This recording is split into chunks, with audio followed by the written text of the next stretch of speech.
Hi, this is my review of part 4 of the Ruins of Azlant adventure path for the Pathfinder role-playing game. This is The City in the Deep by Amber E. Scott. It's great that even though they have added new authors to the project, there is still a lot of consistency when it comes to the overall plotline. In this part, the player characters are following the information and clues that they obtained in the recent adventures while rescuing some non-player characters, or just piecing together some of the things that they have seen and experienced in their battle against Ohimwa. In this adventure, the characters spend most of the time underwater, so it has its own challenges and risks depending on how they handle this situation via spells or artifacts and such. Now, let's talk about the quality of the PDF. When you purchase The City in the Deep, you get a map file and the adventure file itself. The map file looks beautiful, as expected of Pathfinder products. The maps look great, very clear. You have an option to turn the map tags on and off, but also the grid on and off. And there's even an option so that you can see the map as a game master would see it, that is with the markings and indicators of traps, but also as the players would see it, so you have different options on how you want to present these maps to your players and how you want to view them as you run the adventure. Now, when it comes to the adventure PDF, everything is well organized and written, although I did spot a couple of typos, but everything is well explained. You understand how to use the content in the adventure path, or even if you wanted to take some inspiration or parts or sections from The City in the Deep and use it in your own campaign, you could also do that quite easily. The document is fully bookmarked, so it's going to be quite easy for you to move around it. The graphic design looks awesome, like the other parts from the Ruins of Azlant adventure path. The illustrations are great, some of them are quite awesome. So overall, document looks great. It's very easy to use, so it's truly high quality. Now, let's talk about the contents of this adventure.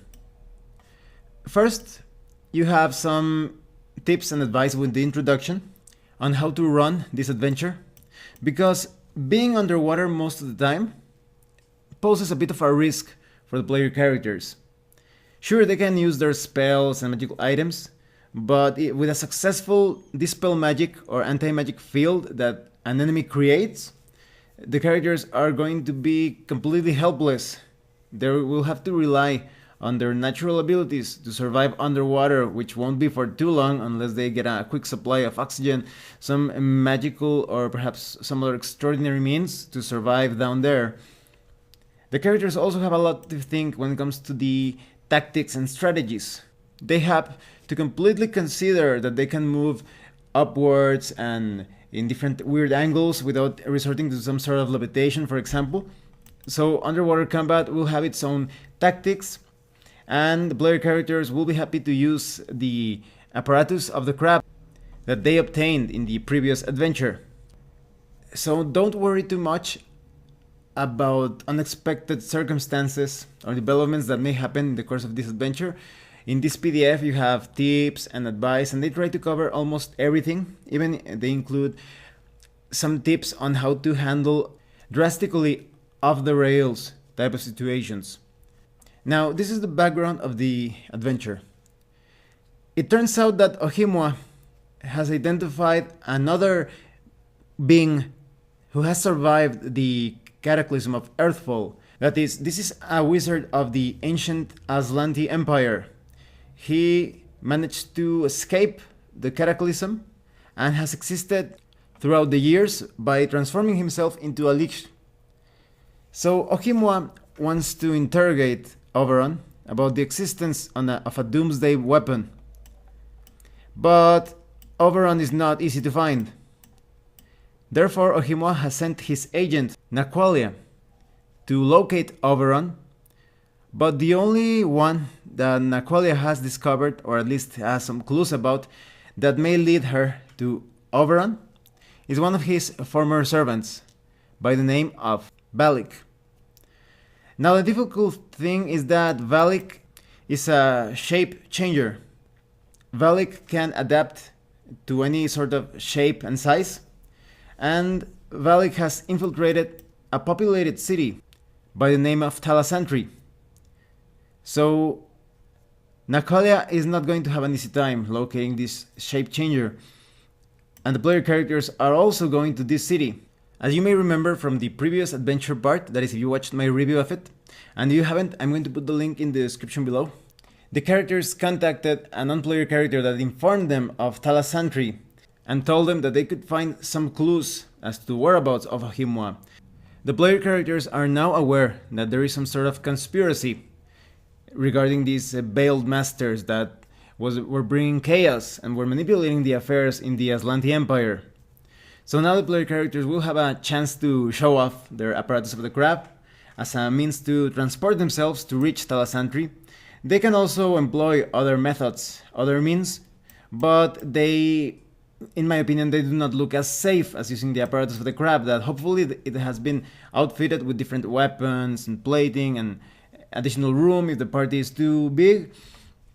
The player characters will use the apparatus of the crab to reach Talasantri and perhaps have an easier time while navigating the waters that have some potential dangers, like for example, they could get attacked by sargassum fins or perhaps Savagin raiders. There is also an opportunity to rescue a non-player character by the name of Drosisa. If the player characters manage to rescue this inhabitant of Talasantri, she may actually offer some help and a somewhat long-term alliance, potentially, with one of the residents of Talasantri.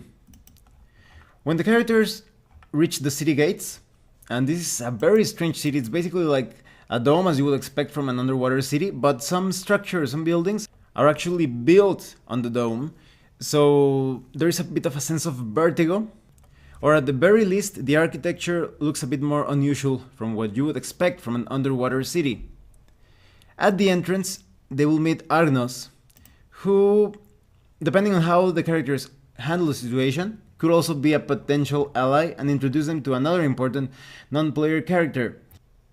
But because there is a bit of a rivalry between the family of Argnos and the family of Drosisa, the characters will have to take sides if they want to approach the situation like that.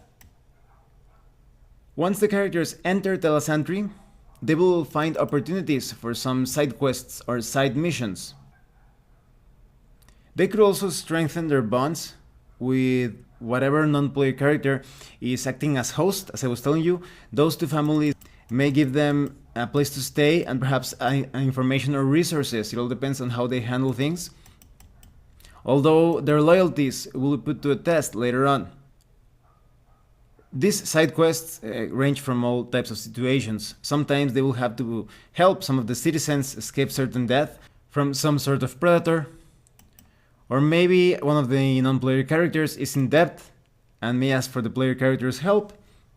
They could also be invited to form a sort of like an alliance, or at the very least an offer of employment from Jurix, who is the criminal mastermind. She controls organized crime in Talasantri, but working for her would potentially mean betraying one of the host families that are helping the player characters stay in Talasantri. There are some perks if the player characters help Jurix that could potentially play an important part later on in the adventure. Although with diplomacy, it could be possible to reject the offer of employment, while at the same time not getting on Jurix's bad side. An important figure in Talasantri is Rilkimatai, the Oracle. He holds valuable information about Ohimwa and the Veiled Masters, but he won't just give it away. He is suspicious of the player characters, not too much, but he needs to consider helping them if it's in the best interest of Talasantri, and depending on how the player characters handle the situation, they will work closely with Rilkimatai in solving the problems of Talasantri, but also unveiling what Ohimwa is planning. The adventure takes an unexpected turn of events when a group of doomsayers appear. It turns out that Nakalia, which has been serving Ohimwa, as you may remember from the start of this adventure, has a group of doomsayer agents. They are spreading gloom and doom and portraying a dangerous situation as an apocalypse now type of scenario. So these agents are placed to create panic and confusion amongst the people of Telesantry. So player characters have to unravel this, but at the same time, the threat is actually real. It's not as bad as the Doomsayers would like to paint the situation, because they are there to cause panic and confusion and chaos. So the player characters do have to face this threat, which is basically like a wave of toxic algae with corrosive effects. But they can overcome this. They can save the citizens if they are careful. They can also protect themselves, because otherwise the corrosion can cause them some really nasty wounds. But they must also unravel and show to the people that these Doomsayers are just there to cause mayhem, and they are not. There is no catastrophe that is going to destroy Telesantry. This is all created as a sort of curtain to shadow or mask the actions of Naqualia. The agents of Naqualia have also placed an explosive near the lair of a dangerous aquatic worm.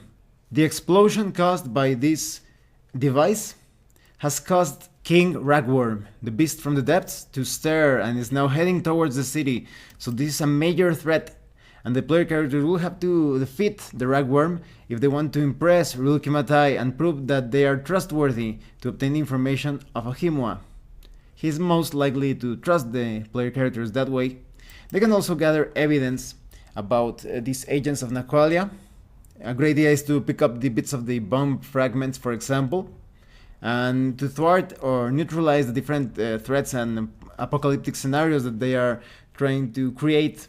Through her nefarious agents, Naqualia is also going to try to get the characters into trouble. She even tries to frame them for crimes that they did not commit. Telesantry is just like many other cities. This is important to note. That is, the player characters can be tricked or ambushed, and not always related to Naqualia. The city itself has its own criminal groups, and all of them are potential dangers if the player characters move too carelessly throughout the city. When Rilkimatai finally trusts the player characters, he will make them a new offer. If they manage to retrieve a powerful spear from the tomb of a legendary hero to protect the city, Rilkimatai will give them all the information that they need, everything that he knows about Ohimwa. The tomb of this legendary hero, a surface dweller that came to save Telesantry, lies in the island of Blood Lily Cay. The flora and fauna of this place is deadly, but also potentially profitable or helpful. That is, druids and alchemists can obtain some reagents from the plants and flowers, etc. But there are also some dangerous things like blood lilies, or even an island guardian. The player characters will also find haunted and accursed shipwrecks, sacrificial altars, temples, shrines with monsters, undead. There is even a particular place where there is a male broken soul divine guardian, Coatl, and this entity is now insane. So the player characters will surely be challenged when they interact with this potential threat. The tomb of the legendary hero himself has been taken over by a group of Nagas that have taken control of shipwrecked sailors. After overcoming the traps and the machinations of the Nagas, it could be a good idea to take a more stealthy approach in infiltrating this place to overcome the dangers posed by the Nagas' servants and their own deadly abilities. There is what I would consider a bit of a staple or a known trope of a false tomb within the tomb, but when the player characters actually come into contact with Wave Walker, which is the legendary hero, through force or through diplomacy, they can get their hands on the legendary spear known as Sea Spike. When the characters return to Telesantry, hopefully victorious with the spear, they now have enough information to unravel the conspiracy of the enemies within Telesantry. There is still a lot of room for ambushes and for Naqualia to employ her agents against the player characters, but now they can rally the forces of the people against this new threat with the help of Rilkimatai, who will now give the player characters scrolls that contain vital information to stop Ohimwa. I really like how the pacing of the adventure speeds up quite a bit in this particular section. The player characters feel the threat of the agents closing in as they are getting nearer and nearer to Naqualia, but also they will notice that non-player characters need their help and they will have to infiltrate the hideout of those agents. Things really speed up. There is a lot more conflict when compared to the beginning of this adventure, where player characters could drive things a bit more at their own pace. Right now there is a sense of urgency. Naqualia is getting close to identifying or pinpointing the exact location of Oberon's servant, that is, Talik, and continue on with her master's plan of getting that doomsday weapon. All of the clues will point the characters in the direction of Lionfish Gallery, the place where Valak has been hiding. So as all of the forces, that is Naqualia and Valak and the player characters, come into contact in a climactic confrontation, the party of adventurers will have to use everything at their disposal to overcome these two very nasty and dangerous threats. Near the end of the document, you have information on all of the non-player characters, their motivations, their campaign role, all of their stats, so it's going to be quite easy for you to use them throughout the entire adventure. You also have the Talasantri Gazetteer, and this is excellent if you want to have further adventures in this underwater city.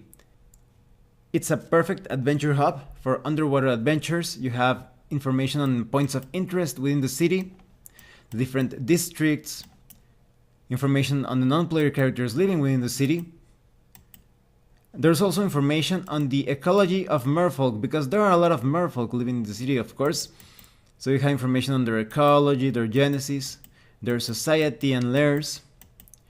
You even have some information on advancement and variants, depending on character class. You even have information on the Mordant Spire, which is located on an island at the westernmost tip of the Ironbound Archipelago. The history, organization, and relations information of the Mordant Spire also makes it a great adventure hub, or as a place to visit if you are moving around places that surround Talasantri. But they even give you new rules. For example, you have alternate racial traits, such as a natural swimmer, crossbow training. There is also a new archetype, which is the Spire Diver, a Slayer archetype, with things such as Hold Breath, Swift Swimmer, Diver's Advance, Diver's Query. This is a great archetype for some underwater adventures and some places near the water. You also have feats such as Barracuda Dash, Barracuda Slam, some magic items such as the Gauntlets of the Deep, or the Webcutter's figurine. And at the end of the document you have Bestiary with a table of island encounters and open ocean encounters. You have all the stats and information concerning Blood Lilies, Giant Stargazers, King Ragworm of course, the Tuli Monstrum, Dionysian, the Kigyo Oni, anything related to their ecology, their habitat, their society. There are some really bizarre creatures in here, and all of them keep that underwater adventure type of theme. Overall, if the player characters do great in this adventure, they will have enough clues to pinpoint the location of Oberon's Tower of the Drowned Dead, which is the next part in this adventure path of Runes of Azlant. Now let me tell you what I think of this part 4 of the Runes of Azlant adventure path. This adventure is great, and I like how they changed the pacing once again. In this City in the Deep, everything starts with some side quests, side missions, the player characters approaching the city, interacting with the non-player characters, getting busy with some profitable opportunities, while at the same time unraveling the conspiracy of Ohimwa. There is a constant notion of the player characters racing or competing against this agent of Ohimwa, Naqualia. I really like that. It feels like a very aggressive competition, seeing if the player characters can find out what Ohimwa is planning and trying to stop him, of course, or it rather, because it's an aboleth, while Naqualia is doing her own thing, trying to find this servant of Oberon, while she mobilizes her doomsayers, creating all sorts of panic and confusion and chaos within the city. So the player characters have to face all of these threats at once. It's very exciting once they start to understand that there is something within the city that does not want them to find out the secrets of Ohimwa. It feels like they will be jumping from one exciting situation to the other, or it depends on how they handle things. Maybe they have to face off against two threats at the same time. Maybe the toxic algae that I mentioned happens at the same time when they are facing off against some other enemy, perhaps that monstrous worm from the deeps. And because this happens most of the time underwater, the player characters are always mindful of their own mortality, that this thing is not going to be as easy as they would expect, that they need to use everything at their disposal, all of their spells, their abilities, their artifacts, their items. They will also have an opportunity to fight some dangerous creatures with their apparatus of the crab, so it's going to be really exciting. Or perhaps some of the player characters go outside of the apparatus and fight with their own spells and weapons, while some others pilot and use the weapons of the apparatus. So this adventure is really exciting. I like it how it's most of the time underwater. It challenges the player characters to think outside of the norm, and they will surely come up with some creative uses for some spells and magical items that could create some interesting effects underwater. I also like it how this adventure ends up with the player characters being pointed at the Tower of Oberon. And considering the change of pacing in the other parts of this adventure path, I'm sure the next part of the Ruins of Azlant is going to present even more unique challenges, with a beginning of the adventure significantly different from this part 4 of the Ruins of Azlant, which is the city in the deep. Well, thanks for watching my review, and I hope you will join me when I review part 5 of the Ruins of Azlant adventure path. Remember to check out the links in the description below if you haven't seen the other parts of this adventure path. Once again, thanks for watching, and if you have any comments or questions, please let me know. See you later.